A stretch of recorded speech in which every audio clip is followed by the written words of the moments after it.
What's going on, everybody? Today we have War 3 of Season 22 against D69. And today we have a fun one. And you know I love to play the game. How can we play as bad as possible and still somehow not die and win every war? And I like to take that as a personal challenge on seeing how bad I can keep playing and somehow yet not die. I did record all of my fights for the second war of the season. I wasn't feeling too well, so I didn't feel like making a video of it. We also won that war. That was against Cerebrus. Score was 12-9 deaths. We came out with a victory on that one. And this one is a little closer than the last one. This is a pretty simple fight. I'm playing against Silver Surfer. I am heal blocked, simple Quake fight. I did most of these fights while I wasn't at home, so I wasn't really paying that close attention to them. Most of them were simple. I make my average huge mistakes like I do in every war. Somehow I have yet to die and get lucky in every one of my fights, and you will see. So this Silver Surfer is almost down. Pretty much same thing I do in every war is Quake everyone to death, because Quake can kill pretty much anyone. He should be going down here shortly. There he goes. Next fight, we have a Warlock, and I took tons of degeneration damage. And I'm pretty sure I dexed the majority of this fight, and I still took tons of degeneration damage. This isn't really a stacked Warlock. Only a 5-star, so nothing to be worried about. But that degen damage is giving me some nice ticks. I don't remember what I ended up on health. We'll see here shortly. But I just remember that it took a nice chunk out, and he didn't touch me once. It hurt my heart, and I did have to use a couple of items. But we didn't die. I only used small boost for these two fights. I didn't boost up too much. I did have one fight in this war video where I did one-shot it. I just cut off the back end of it because I kept getting a lot of emails, and I thought I put it on Do Not Disturb, but they were still coming through, and I didn't feel like editing and blurring those out. So it's one of the mini bosses in section 1. Here's my greatest luckiest mistake of the season so far. I was supposed to jump in here with Warlock. I wanted to heal her up just to do it before boost, because I was taking the ManThing after this. So it was just going to be like a quick heal her up thing, finish putting my boost on, and then switch to Warlock. That way I didn't have to heal her up after the boosts were on. And it is kinetic transfer, which is not okay to Quake a stubborn defender on kinetic transfer. So I get really lucky, but it's 75% luck, 25% pure skill.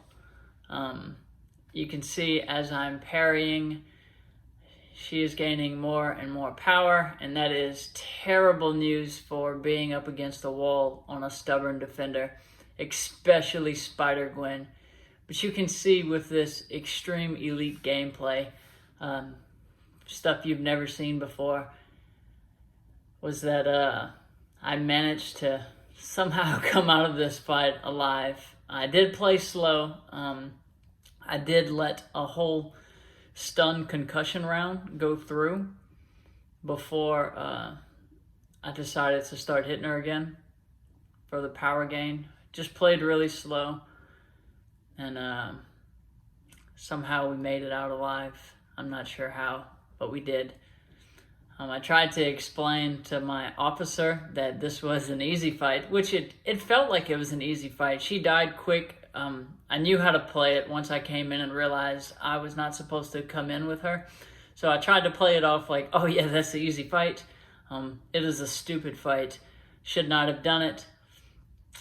But like I said before, with my extreme skill and knowledge and mostly luck, that she threw her specials when I needed her to, that we came out on a solo in this fight. So we made it out of there. I had to send the video in so no one thought I took that node down and I was cheating. So right here we're gonna quake this ManThing. This is another example of how am I so terrible at this game and still one-shot everyone that I quake, because I am 90% sure I get hit really good, and also I get a nice little notification in the middle of this fight. Everybody decided that they needed to talk to me in the middle of this fight because my phone kept going off constantly. Luckily, I popped an invul because I haven't really taken ManThing here, even though it's not a hard fight for ManThing in Quake. You'll see. And I let that go. Oh, that was terrible, but you know what? I just waited it out. And then thank you, Karate Mike, for giving me a giant notification right there. But that was pretty much the worst of it. Took a nice little hit during the notification. I let go of the heavy when I wasn't supposed to at the beginning of the fight, but I basically turned the rest of this fight into nothing. Also, remember I said towards the end of this fight I cut the video short, so I didn't have certain notifications pop up. I didn't want those to be public and read. So this fight really isn't too bad. He is a stubborn defender, so I parry 90% of it. And he goes down pretty well. The backup recovery, whenever he hits 50%, of course, boosted in and gave him that extra health gain that you just saw. See, my game plan, usually when I'm going into wars, is let's see how risky and how dangerous I can play each fight. That way I can scare my alliance a little bit when I come out with really low health. It's a whole lot funner explaining something that, like, man, I don't know what happened. I must have got clipped.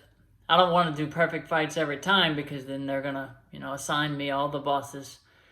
I'm just not interested in all that. I just want to mess up every now and then, show that I'm not that good. They might let me slide.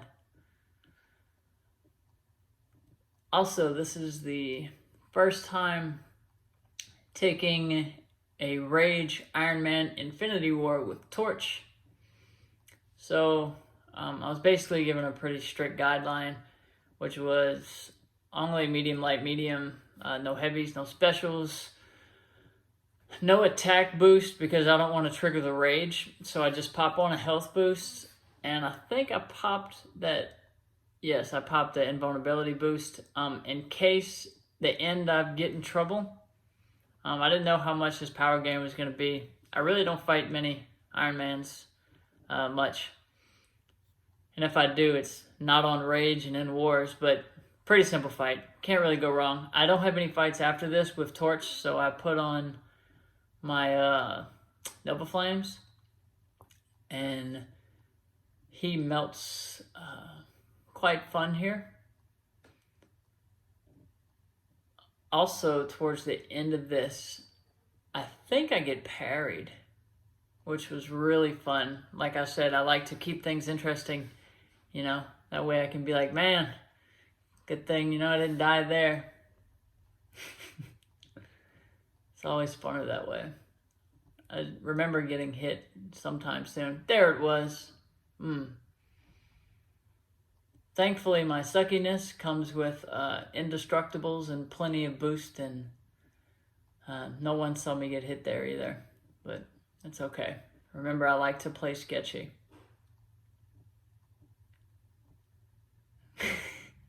This is a fantastic example. I probably could have just let him melt the entire time, which is what I should have done, which was what I've told to do, but anyways, that wouldn't be any fun. Remember, you got to keep everybody on their toes. The last fight is a Nightcrawler, which is probably the easiest fight of the night. He is stubborn, but I'm not worried about activating the stubborn. I just want to get against the wall so I can play very defensively. D69 did a great job playing against us. It was neck and neck right up to the end. We were both at 120, 130 defender kills each, and we were tied 5-5. We each had about 20 defenders left. And towards the end, I guess things kind of got a little out of hand for him. And we had a couple of mistakes in my BG with a Bang Mini. It wasn't that big of an issue. Who we had planned fighting it, just freak accident. I got cornered with Unstoppable. I mean, it happens. It's happened to everyone. So, wasn't really mad at anyone there. At that point, the war was pretty much already locked down, so a few deaths didn't really hurt us. So this season, we did come out 3-0 so far. Hopefully, we can keep it up and revenge our last season issues. That is the game plan. Nightcrawler goes down. I had no minis to take this time. And that was it. We finished 12-9 with a good win. Great matchup. These nuts did great towards the beginning and almost all the way up to the end. They're a great alliance. But